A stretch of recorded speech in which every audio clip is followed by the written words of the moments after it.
사랑과 은혜가 풍성하신 하나님 아버지, 오늘도 복된 주일 주님 전으로 발걸음을 인도하시고 거룩한 예배의 자리로 불러주신 은혜 감사와 찬양을 드립니다. 주님, 오늘도 우리의 삶이 부족하고 연약하지만 오직 주님의 십자가의 길을 따르기를 원합니다. 이기심과 자아를 내려놓고 그리스도께서 걸으셨던 낮고 좁은 길을 기쁨으로 순종하며 따르게 하여 주시옵소서. 우리를 빛의 자녀로 삼아주신 하나님 아버지, 어떤 상황 속에서도 그리스도의 마음을 품고 사랑과 겸손과 섬김의 삶을 살도록 인도해 주시옵소서. 또한 세상의 가치와 욕심을 쫓아 살지 않게 하시고 오직 하나님의 뜻을 따라 거룩한 믿음의 길을 끝까지 걷는 성도들이 되게 하여 주시옵소서. 벌써 우리 다음 세대들 새학기를 맞이합니다. 새로운 교실, 새로운 만남 속에서 우리 자녀들이 두려워하지 않게 하시고 다니엘에게 주었던 지혜와 명철을 허락하여 주시옵소서. 그리스도인의 정체성을 당당히 드러내는 믿음의 세대가 되기를 원합니다. 다음 주 3월 1일에는 주님 앞에 나오지 못한 성도들을 이 자리에 초청하고자 합니다. 초대에 참석해 주신 모든 분께 주님이 그들의 마음을 주장하사 인간의 연약함과 한계를 절감하게 하시며 거짓과 불신으로 가득한 세상에서 유일하게 신뢰할 분인 예수 그리스도를 만남으로 인생의 지표가 바뀌고 방향을 찾는 복된 시간이 되기를 간절히 기도합니다. 여기 모인 강남교회 동역자들, 영적으로 성장하고 열매 맺는, 지역으로 지경을 넓히는 복된 삶이 되게 하여 주시옵소서.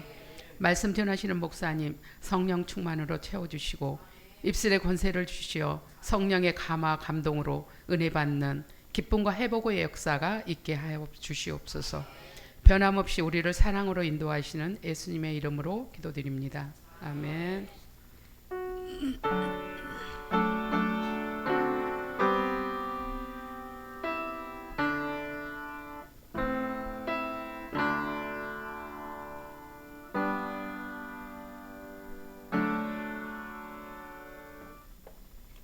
하나님의 말씀은 예레미야 17장 5절로 10절까지 말씀입니다. 예레미야 17장 5절로 10절, 우리 구약성경 1078페이지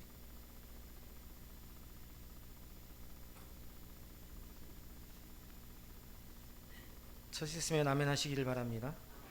우리 5절부터 10절까지 한 절씩 기록해 올리겠습니다. 여호와께서 이와 같이 말씀하시니라. 무릇 사람을 믿으며 육신으로 그의 힘을 삼고 마음이 여호와께에게서 떠난 그 사람은 저주를 받을 것이라.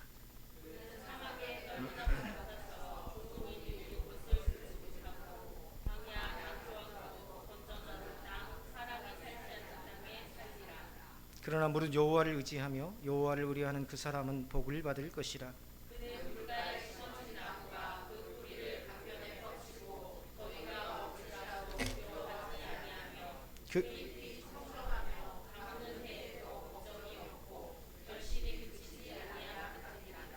만물보다 거짓되고 심히 부패한 것은 마음이라. 능히 이를 알리오마는 나 여호와는 심장을 살피며 피부를 시험하고 각각 그의 행위와 그의 행실대로 보응하나니. 아멘. 기도합니다. 자비로우신 아버지 하나님, 오늘도 주 앞에 말씀으로 우리를 강권하사 이 자리에 나와 함께 예배하게 하심을 감사합니다. 오늘 이 예배를 받으시고 특별히 아버지 하나님, 질병으로 인하여서 참석하지 못한 심령들을 긍휼히 여기사 아버지 하나님, 참으로 질병의 주권 또한 하나님께 있음을 깨닫게 하시고 의로운 오른손으로 붙드사 여호와 라파 되신 하나님의 그 치유의 손길을 경험하는 복된 은혜가 있게 하여 주옵소서. 출타 중인 동역자들에게도 하나님께서 은혜를 부어 주옵시고 특별히 아버지 하나님, 세상의 물질과 부귀를 쫓아가며 살아가는 인생이 아니라 오직 하나님만이 참 내 삶의 의미요 내 삶을 세워가는 근원임을 깨닫는 은혜가 있게 하여 주옵소서. 오늘도 말씀을 전하는 자와 듣는 자가 은혜 받게 하여 주옵소서. 예수님의 이름으로 기도드리옵나이다. 아멘. 도종환의 시 중에 흔들리지 않고 피는 꽃이 어디 있으랴라는 시가 있습니다. 흔들리지 않고 피는 꽃이 어디 있으랴. 이 세상 그 어떤 아름다운 꽃들도 다 흔들리며 피었나니 흔들리지 않고 가는 사랑이 어디 있으랴. 젖지 않고 피는 꽃이 어디 있으랴. 이 세상 그 어떤 빛나는 꽃들도 다 젖으며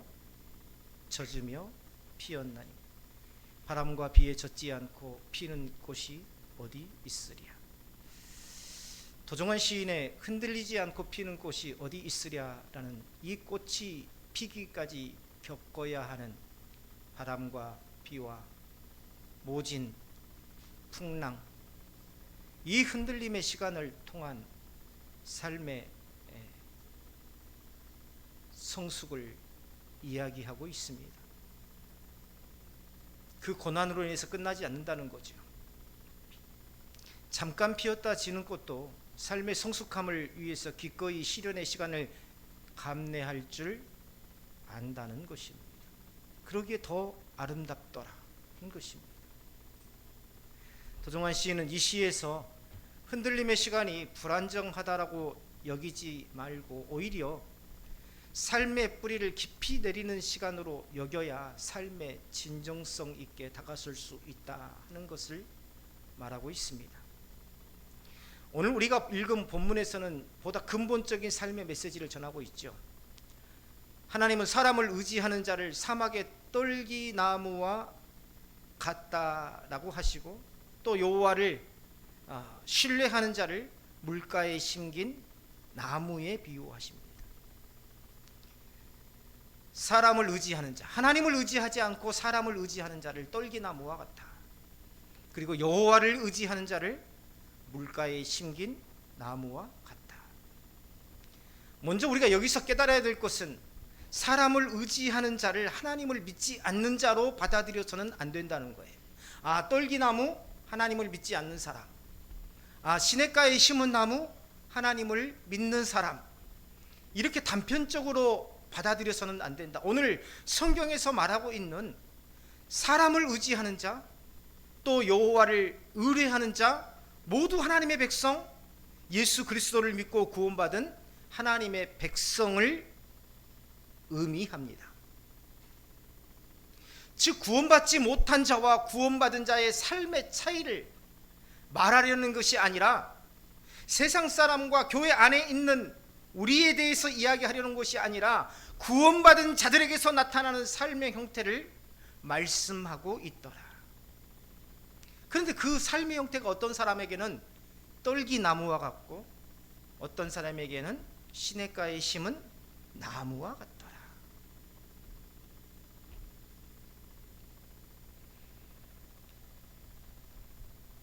먼저 이 두 나무의 특징이 있습니다. 공통된 특징이 있어요. 뿌리가 깊다는 겁니다. 사막의 떨기나무 같은 경우에 사막에 있으면서도 생존할 수 있는 비결, 지하 수미터까지 그 뿌리를 내리고 있다고 합니다. 사막에서 살 수 있는 거의 유일한 나무, 바로 떨기나무죠. 지하 수미터까지 그 수원이 있는, 조금의 수원이 있는 그 밑에까지 뿌리가 다 있는 상태. 또 물가에 심긴 나무는 더위와 가뭄 속에도 잎이 마르지 않는 것은 보이지 않는 곳에서 깊이 뿌리 내리고 있기 때문입니다. 이 두 나무의 특징은요, 땅속 깊이 뿌리를 받고 있어서 결코 쓰러져 죽지 않는다는 것이죠. 자, 시냇가에 심은 나무에 대한 이미지를 생각할 때에 항상 물이 공급되는 좋은 환경만을 생각하지만 물이 넘치고 홍수가 날 때에 가장 큰 피해를 입는 곳이 어느 곳입니까? 시냇가에 심은 나무입니다. 사막이건 시냇가에 심은 나무이건 그 나무가 넘어지지 않고 죽지 않는 것은 깊이 뿌리를 내리고 있기 때문입니다. 이게 뭘 말합니까? 앞서 이야기했지만 떨기나무는 안 믿는 사람들에 대한 삶을 이야기하는 것이고, 시냇가에 심은 나무는 믿는 자들에 대한 삶에 대해서 이야기하는 것이다. 이렇게 단편적으로 우리가 이 성경을 읽어서는 안 된다는 거예요. 이 두 나무가 깊이 뿌리박고 있다는 것은 무엇을 의미하느냐? 근원적으로 번복되지 않는, 변질되지 않는, 변개치 않는 하나님의 약속, 곧 구원받은 백성이라는 것을 이야기합니다.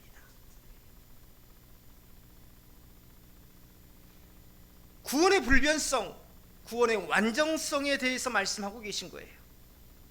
도정환의 시 흔들리지 않고 피는 꽃이 어디 있으랴 라는 이 시 속의 꽃이 흔들림 속에서도 피어나는 것처럼, 믿음의 사람 역시 삶의 바람 속에서 흔들릴 수는 있지만 하나님께 깊이 뿌리를 둔 자는 결국 시들지 않고 열매 맺는 생명으로 서게 되더라.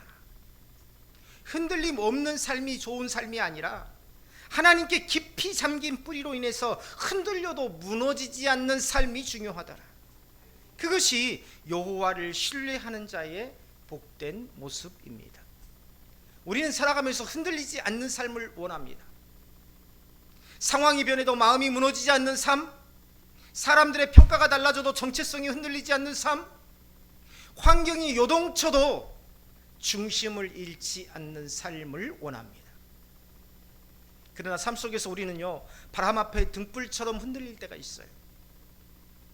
믿었던 사람이 떠나기도 하고, 의지했던 재물이 사라지기도 하고, 예상치 못한 질병이나 실패 앞에서 마음이 무너질 때도 있더라. 때로는 자기 자신조차 믿을 수 없을 만큼 마음이 흔들릴 때가 있습니다.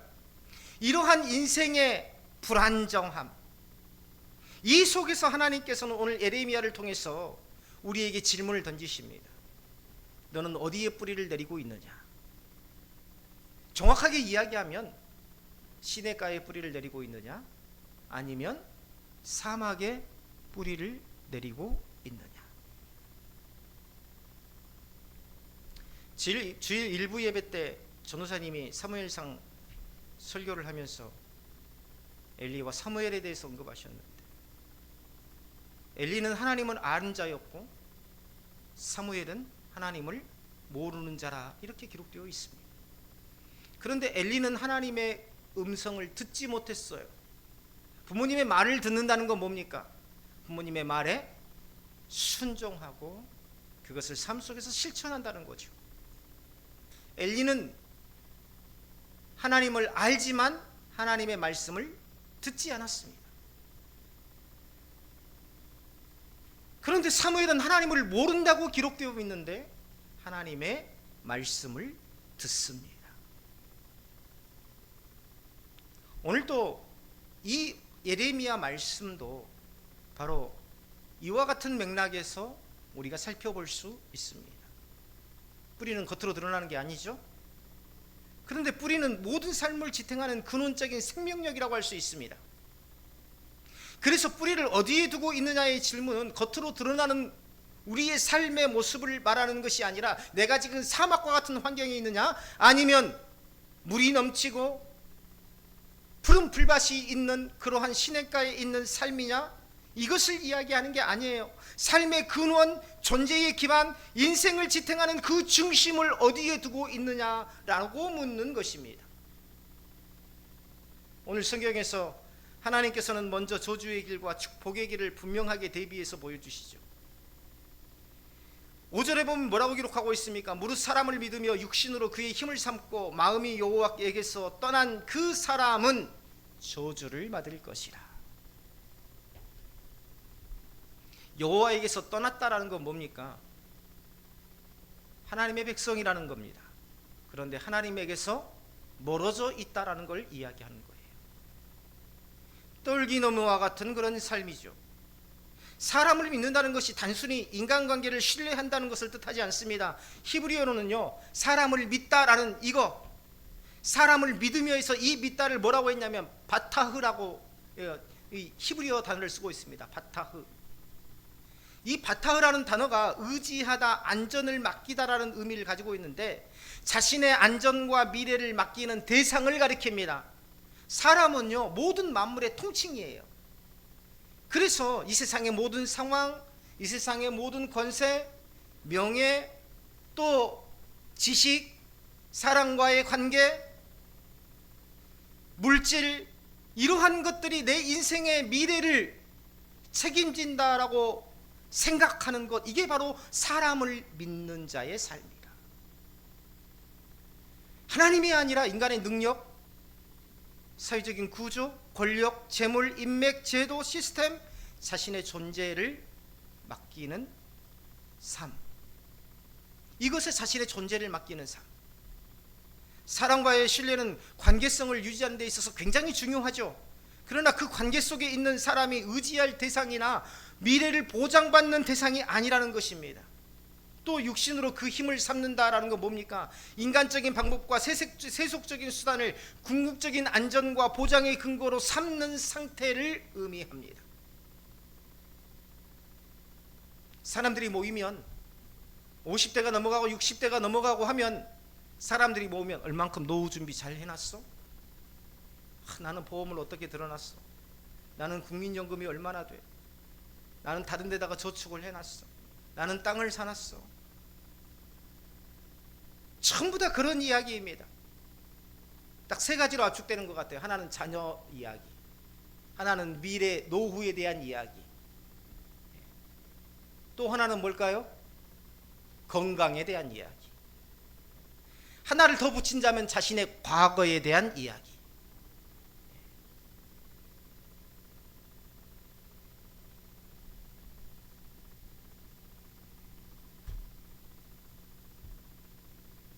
눈에 보이는 힘, 경제력, 권력, 인맥, 학력, 지식, 기술, 이게 삶의 토대가 되는 순간에, 물질이 내 삶을 보장해 준다라고 생각하는 그 순간에 이미 나는 하나님에게서 떠난 것입니다. 나는 이미 엘리가 된 거예요. 종교적으로는 익숙해져 있지만 이미 내 귀에는 뭐가 안 들려요? 하나님의 말씀이 들리지 않습니다. 나는 아무것도 몰라요. 성경도 모르고 예배를 어떻게 드려야 되는지도 모르고 교회를 다녀본 적도 없고,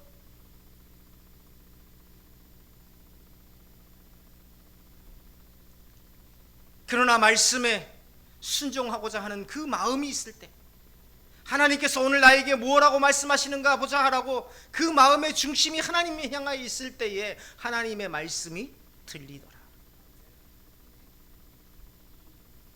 성경은 선언합니다. 이미 하나님에게서 떠났다. 이것을 의지하는 자는 이미 하나님에게서 떨어졌다. 하나님에게서 떠난 마음은 반드시 다른 대상을 붙들게 되어 있습니다. 우리는요, 이것을 신앙을 버리는 일이라고까지 생각하지 않을 수 있습니다. 겉으로는 하나님을 믿는다고 말하면서도 실제 삶의 안정과 미래를 맡기는 대상이 하나님이 아니라면 이미 마음은 하나님에게서 떠난 상태라고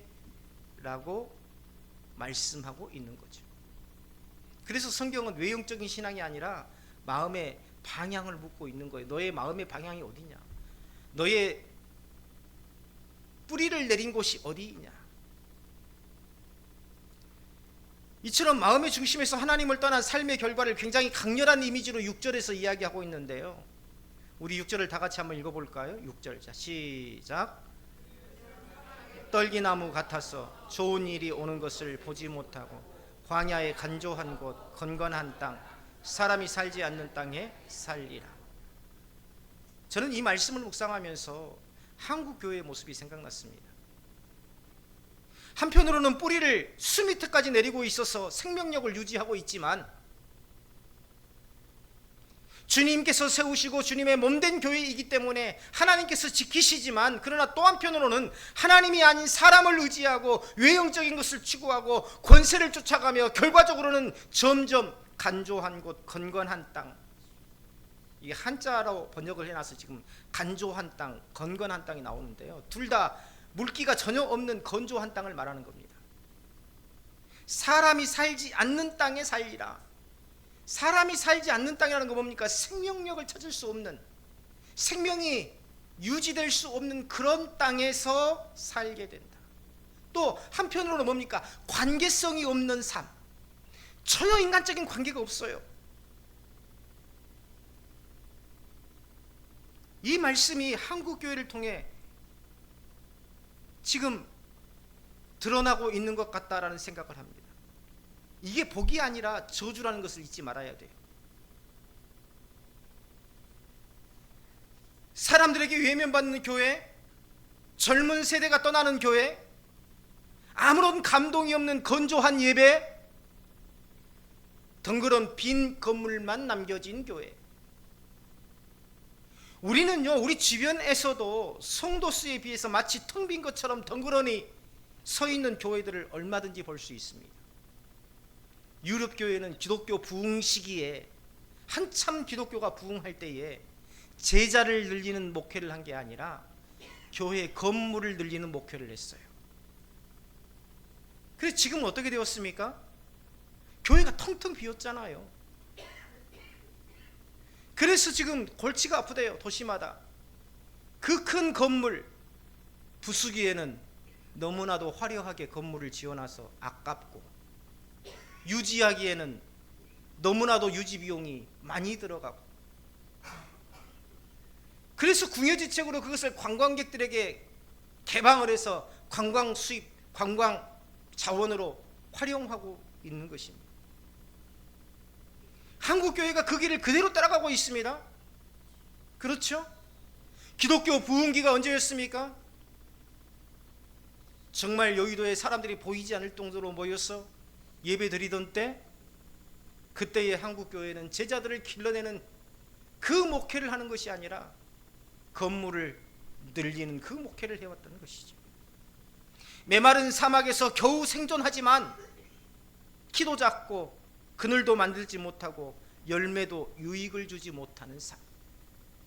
구원은 받았으되, 그 흔들리지 않은 구원은 받았으되 주변 사람들에게 아무런 신앙적인 영향력도 끼치지 못하는 그런 삶이 바로 이 오늘 성경에 나오는 떨기나무와 같은 삶이더라는 것입니다. 생존은 하지만 풍성함이 없어요. 겨우겨우 자신의 믿음만 유지해 나갈 뿐입니다. 살아있으나 생명을 나누지 못하는 존재, 이게 오늘 성경에서 말하는 떨기나무입니다. 이 교회만을 의미하는 건가요? 이 떨기나무의 모습은요, 오늘날 신앙생활은 하지만 아무런 감동도 신앙적인 경험도 없이 살아가는 인생의 영적 상태입니다. 겉으로 보기에는 살아있는 것 같지만 내면은 메마르고 풍요 속에서 만족이 없고 성공 속에서도 평안이 없는 상태. 좋은 일이 와도 그것이 좋은지를 몰라요. 내가 건강해도 그게 은혜인 줄을 몰라요. 내가 평안히 먹고 살아도 그게 하나님의 은혜인 줄을 모릅니다. 그것을 누릴 마음의 여유도 없습니다. 영적으로 메말라 있기 때문이죠. 성도의 삶에 비유한다면 이 떨기나무는 구원은 받았으되 흔들림 없는, 반복되지 않는 완전한 구원은 받았습니다. 번복되지 않는 완전한 구원은 받았어요. 영원한 생명, 어떤 환경 속에서도 소멸되지 않을 생명, 그 구원의 은혜는 받았습니다. 마치 떨기나무가 깊이 뿌리를 내리고 있듯이, 그래서 그 척박한 사막에서 생존할 수 있듯이, 하지만 그렇게 생존할 뿐, 자신만 그렇게 생존할 뿐, 아무런 영향력도 아무런 유익도 끼치지 못하는 인생, 다른 사람에게 그늘조차 제공할 수 없는 인생, 굶주린 나그네에게 열매조차 제공할 수 없는 그런 인생, 이게 바로 우리 교회의 모습 아니었습니까? 그렇죠. 재정이 쌓이면 모아서 건물을 새로 짓고, 선교사들한테는 돈 몇 푼 보내면서 우리가 몇 교회 선교한다라고 주보에다가 깨알같이 엄청나게 써놓고, 재정은 수십억, 수억 되면서도 정작 주변 지역사회에서는 인색한 교회, 이게 바로 떨기나무 아닙니까?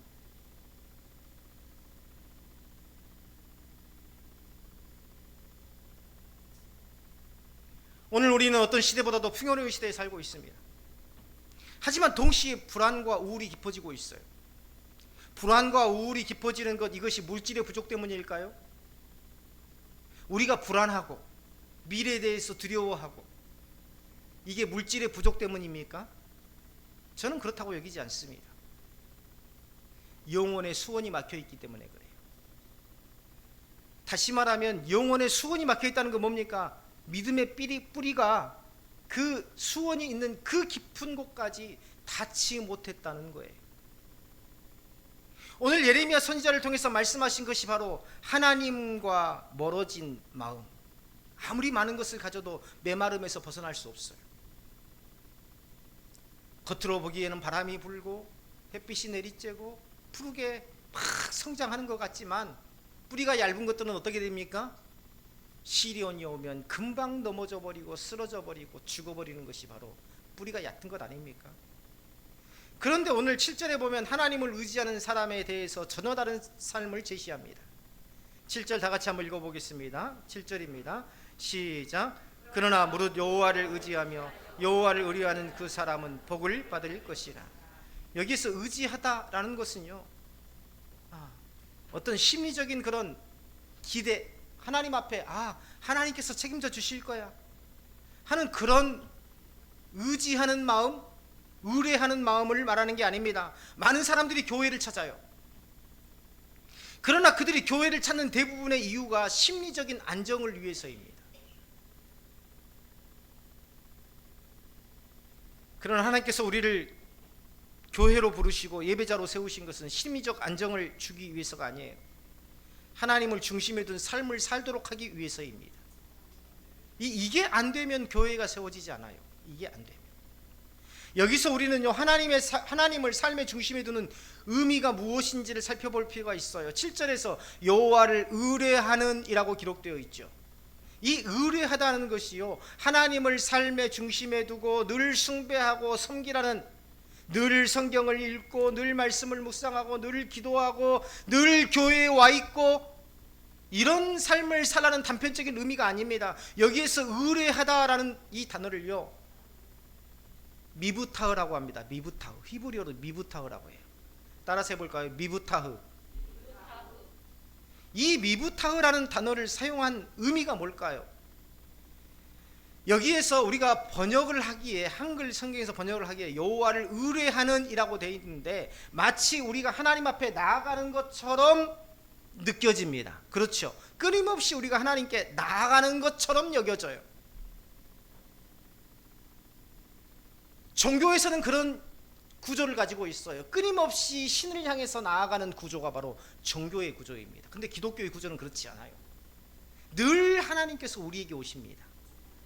우리가 힘들고 어릴 때, 우리가 어려울 때에, 우리가 지쳐 쓰러져 있을 때에 그때 하나님께서는 우리를 먼저 찾아오십니다.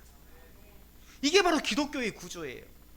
그래서 이 미부타흐라는 것은요, 여호와를 의뢰하라 해서 의뢰하다라는 뜻인데 번역이 의뢰하라고 되어 있지만, 그래서 늘 우리가 하나님 앞에 나아가고 하나님 앞에 정신 똑바로 차리고 살아야 되고 이것을 의미하는 것이 아니라, 이러한 명령적이고 강압적인 관계를 말씀하시는 게 아니라 피난처, 안전한 장소, 신뢰의 대상이라는 의미를 가지고 있어요. 다시 말하면 상황이 아니라 상태, 이런 거죠. 앞이 보이지 않는 폭우가 쏟아집니다. 어렸을 때 날씨는 엄청 추워요. 비가 막 쏟아집니다. 책가방을 메고 고갯길을 넘어가는데 초겨울이라서 온몸이 벌벌벌 떨리고 열도 나고 쓰러질 것 같아요. 그런데 저 멀리서 어머니가 우산을 쓰고 옵니다. 그러면서 그냥 우산을 쓰고 오는 게 아니라 전라도 말로 오메 내 새끼, 팔을 벌려서 콕 안아줍니다. 그리고 옷을 벗어서 옷을 입혀줍니다. 그리고 가는 것도요, 꼭 안아서 이렇게 같이 걸어가세요. 바로 이겁니다. 이게 바로 뭐냐면 미부타흐라는 단어 안에 포함되어 있는 뜻이에요. 여호와를 신뢰하다라는 것은요, 바로 그겁니다. 내가 끊임없이 뭔가 행위적인 것을 해서 하나님을 찾아가는 그런 과정이 아니라, 내가 슬프고 내가 힘들고 내가 의지처가 없을 때에 하나님을 바라보면 하나님께서 우산을 들고 두 팔을 벌리고 자기의 옷을 벗어서 나에게 얹으시고 나를 꼭 끌어 안으시고 가시는 그 하나님의 사랑, 이게 바로 미부타흐의 이미 너를 위해 준비되어진 피난처, 그곳으로 오기만 하라는 겁니다. 내가 어디로 갔는데? 어머니가 계신 곳으로 가잖아요. 지금 그렇지 않아요?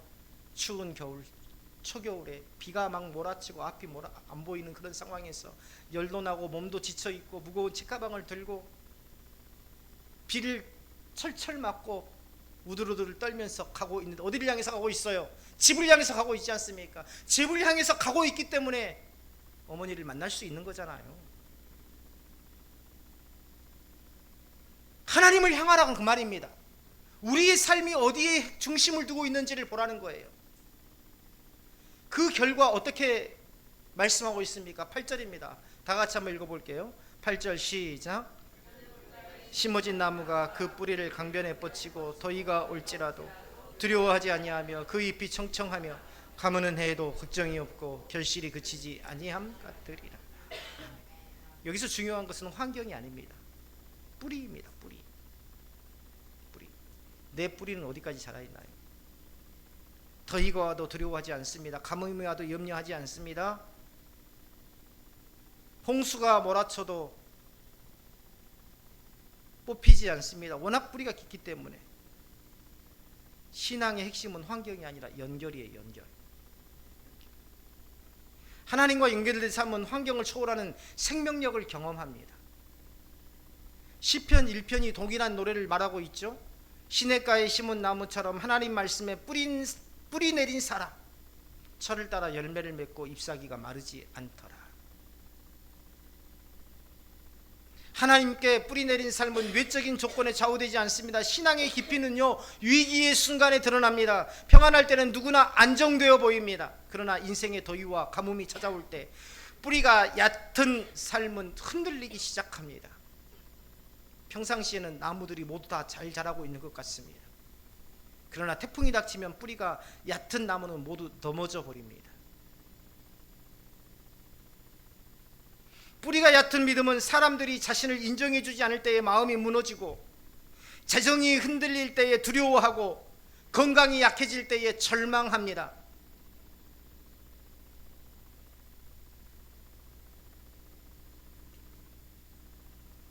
그러나 하나님께 깊이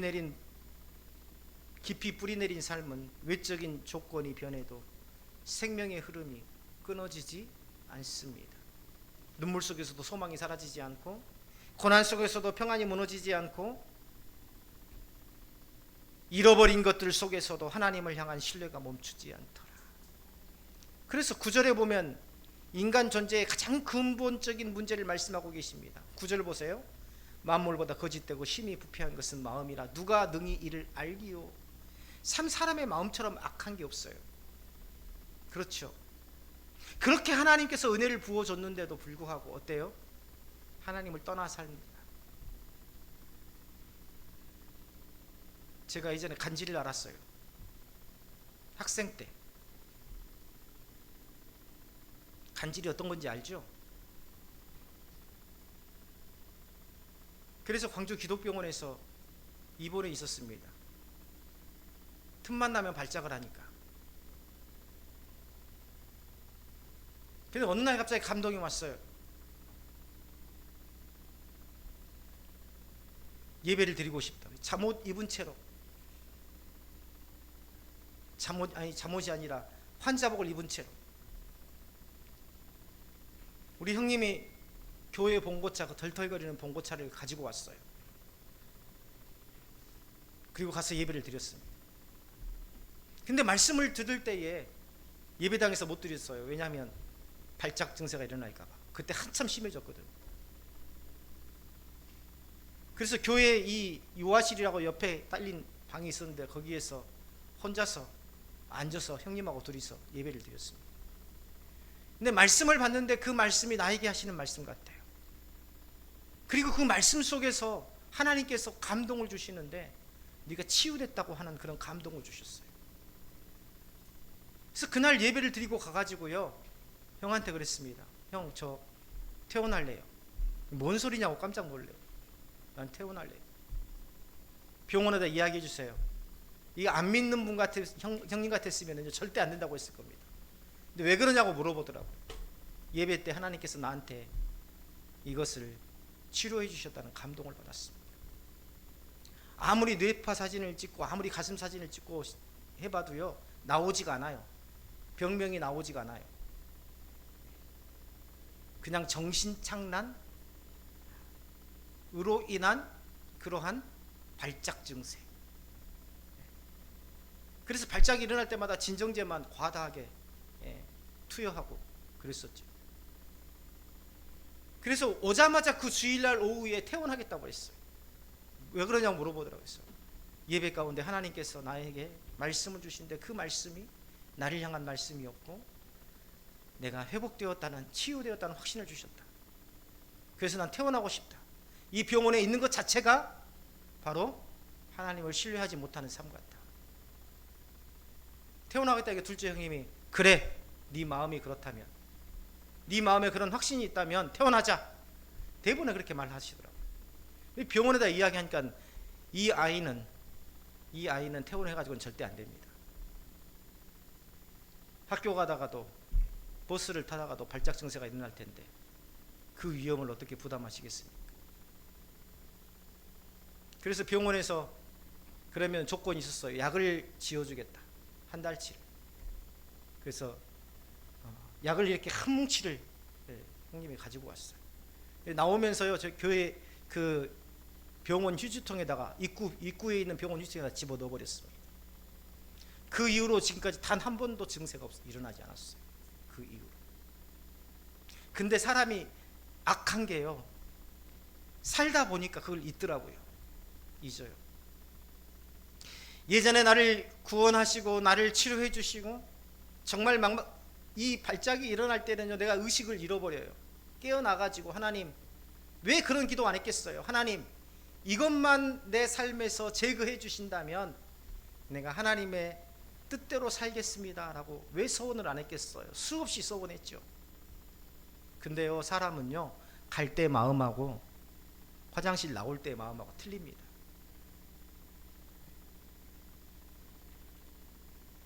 그대로 하나님을 잃어버리고 하나님을 멀리하고 살았던 때가 얼마나 많았는지 몰라요. 참 사람들은요, 사람의 마음처럼 악한 게 없습니다. 심리학에서 말하는 인간의 마음이 왜곡되었다는 증거가 바로 뭐냐면, 심리학에서 말하는 인간의 마음이 근원적으로 왜곡되어 있다라고, 아마 내가 생각할 때 난 마음이 참 착해? 그건 내 생각이에요. 심리학에서 말하는 인간의 마음이 왜곡되었다고 하는 증거가 세 가지가 있습니다. 첫째는 자기 합리화입니다. 같은 상황도 항상 나한테 유리하게 해석을 해요. 두 번째는 나는 어쩔 수 없었다라는 겁니다. 나는 어쩔 수 없었어. 저 사람이 먼저 그랬어. 또 하나가 바로 뭐냐면 확증 편향입니다. 확증 편향이라는 게 뭐냐면 자기가 믿고 싶은 것만 믿어요. 우리는요, 신앙생활도 꼭 이렇게 합니다. 자기 합리화. 이번 주일날은 안 돼요. 나는 기도가 안 돼요. 나는 성경 읽는 게 안 돼요. 모든 시간은 다 허용되어 있는데 그 시간만 안 되는 거예요. 나는 어쩔 수가 없대요. 나는 그러지 않으려고 했는데 내 환경이 그렇대요. 확증 편향. 말씀을 읽어도 이것은 통과, 이것도 통과. 이것은 내가 지킬 만하네. 이건 체크.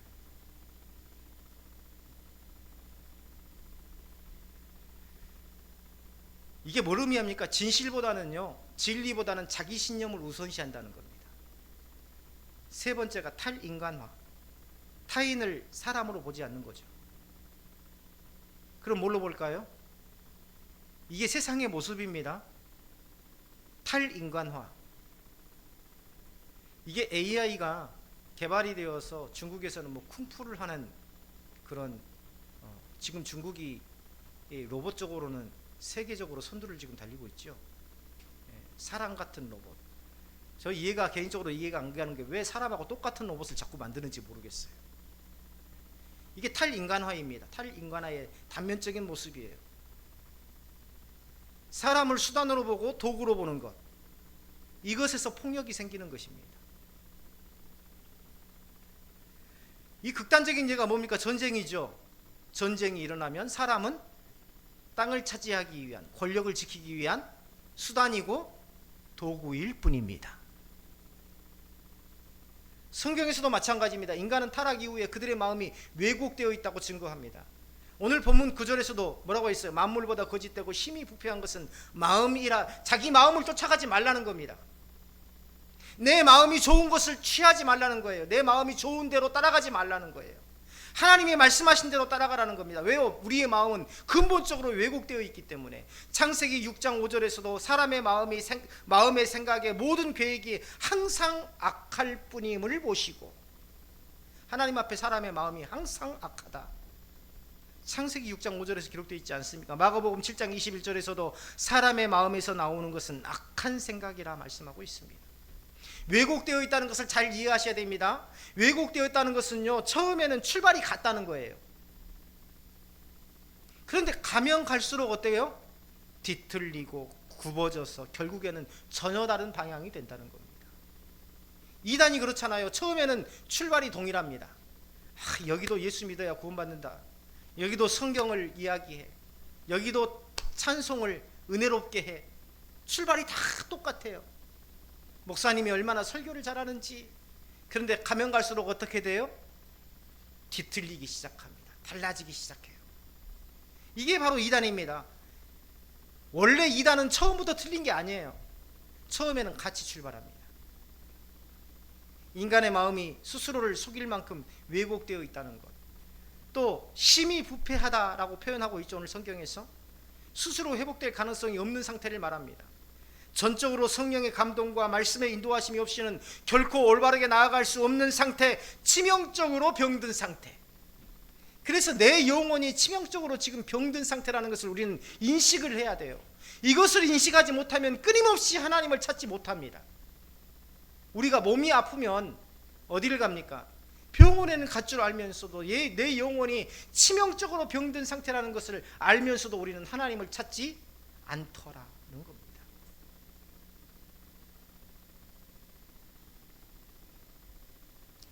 이어지는 10절 말씀에서 결론의 메시지를 우리에게 주고 있죠. 행위대로 갚으시는 하나님에 대해서 증거하고 있습니다.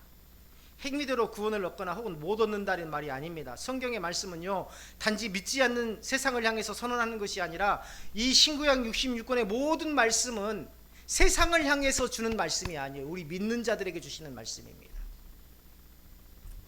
언약 안에 있는 백성, 하나님을 믿는 자들에게 주시는 하나님의 살아있는 말씀 이라는 것을 우리는 기억해야 돼요. 그래서 행위대로 갚으신다라는 말씀은 행위로 구원을 얻거나 잃는 문제를 이야기하는 것이 아니라, 개혁주의 신앙은요, 오직 은혜로 오직 믿음으로 의롭다 하심을 받는다는 이 복음의 진리를 명백히 고백하죠. 그렇다면 이 말씀은 구원의 근거가 아니라 이미 구원받은 성도가 하나님의 섭리 가운데에 어떤 삶의 자리로 인도되는가에 대한 문제를 가리키고 있습니다. 하나님께서는 각 사람을 향한 선하신 뜻을 이루기 위해서 서로 다른 삶의 환경과 시간을 허락하십니다. 어떤 이에게는 격렬한 고난의 시간이 주어지고 어떤 이에게는 은혜롭고 충만한 시간이 허락됩니다. 이게 우연이나 운명이 아니라 하나님께서 하나님의 주권적인 섭리 속에서 각 사람을 빚어가시는 거룩한 손길이더라. 하나님께서 성도를 연단하시고 성화의 길로 이끄시기 위해서 때로는 고난을 사용하시고 때로는 위로와 풍성함을 붙드십니다. 이 모든 과정, 각 사람 안에서 하나님의 선하신 뜻을 이루려는 언약적 사랑의 역사이더라. 10절 보세요. 나 여호와는 심장을 살피고 폐부를 시험하고 각 사람의 그 행위와 그의 행실대로 보응하나니. 그 행위와 그 행실대로 보응한다는 그 앞에 뭐가 되어 있나 보세요. 심장을 살피고 폐부를 시험하고. 심장은 뭡니까? 폐는 어떤 곳입니까? 대부분요, 사람들이 많은 병으로 죽어갑니다. 그러나 가장 마지막 최종적인 사망 선고에 쓰여진 최종적인 선고가 뭔지 아세요? 폐부종입니다. 그리고 사망 선고의 궁극적인 선고는 심장 멈춤 상태입니다. 이게 뭘 의미하는 건가요? 생명의 주권을 이야기하면서도 하나님께서는 너의 그 생각 깊은, 마음속 깊은 그 생명의 근원까지도 낱낱이 들여다보고 계시더라는 것을 말씀하고 있습니다. 우리의 외적인 행위만 보신 분이 아니라 동기와 중심까지도 살피시는 분이시다. 인간은 겉모습을 보고 판단하지만 하나님께서는 마음과 방향과 숨겨진 의도를 아시더라. 우리의 말과 행동 뒤에 자리한 동기, 하나님을 향한 사랑인지 자기 영광을 향한 욕망인지까지도 하나님께서 앞에서는 숨길 수 없더라. 오늘 우리는 쉽게 흔들리는 시대에 살아가고 있습니다. 정보는 넘쳐나지만 진리는 희미해지고, 연결은 많지만 관계는 얕아지고, 풍요 속에서도 마음의 공허는 깊어지고. 제가 체코 들어갈 때에요, 가장 회의감을 느꼈던 게 뭐냐, 한국 사회의 인간관계였어요. 좀 몇 번 SNS만 주고받아도 금방 어때요? 청첩장이 날라옵니다. 한 번 인사했는데 바로 청첩장이 날라와요. 관계는 굉장히 많은데 어떤 사람은 퇴직을 했는데 그런 말씀 하시더군요. 목사님으로 계실 때 한 달에 축의금만, 장례, 조의금, 축의금만 한 달에 100만 원을 넘게 했다고. 매달.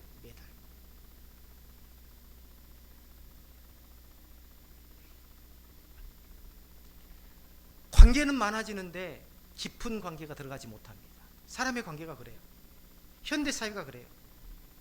교회는 나오는데 깊은 믿음으로 들어가지 못해요. 그런데요, 오늘 성경에서 뭐라고 말씀하고 있습니까? 깊이 뿌리 내리라고.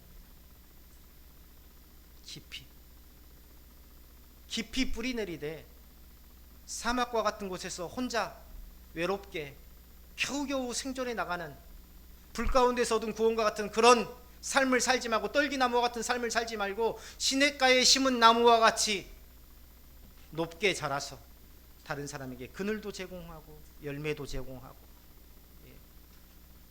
옹졸하게 내 생각만 하는 그런 이기적인 삶이 아니라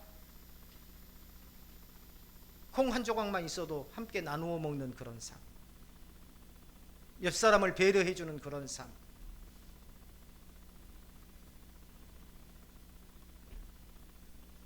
우리 인생은 결국 두 가지 길 중에 하나를 걷게 됩니다. 지금까지 어떤 길을 걸어왔나요? 떨기나무와 같은 삶을 살았습니까? 아니면 시냇가에 심은 나무와 같은 삶을 살았습니까? 오늘 말씀을 생각하면서 한번 내 삶을 점검해 보시기를 바랍니다. 믿는다고는 하지만 내 가족이나 내 주변 사람들에게 아무런 신앙적 영향력도 끼치지 못한 삶을 살았다면 나는 떨기나무입니다. 사막에서 겨우겨우 생존하는, 그저 하나님께서 깊은 뿌리를 허락해 주셔서 거기에 생명의 근원이 다 있으니 내 구원은 확증되었지만 내 삶 속에서 전혀, 내 환경 속에서 전혀 영향력을 끼치지 못하는 그런 삶, 아니면 시냇가에 심은 나무와 같은 삶을 살았습니까? 오늘 하나님께서 물으세요. 너의 뿌리는 어디에 내려져 있느냐? 우리의 뿌리가 하나님께 깊이 잠겨 있다면 우리는 흔들리지 않는 삶을 살게 됩니다. 더위가 와도 두려워하지 않고 가름 속에서도 결실을 멈추지 않는 생명의 풍성함이 흐르게 될 것입니다. 이것이 하나님께서 약속하신 흔들리지 않는 삶이고 하나님을 의지하는 자에게 주시는 복된 생명의 모습이더라. 이러한 삶을 살기를 주님의 이름으로 축원합니다. 우리 가슴에 손을 얹고 기도합시다. 나는 떨기나무의 삶을 살았는가? 생명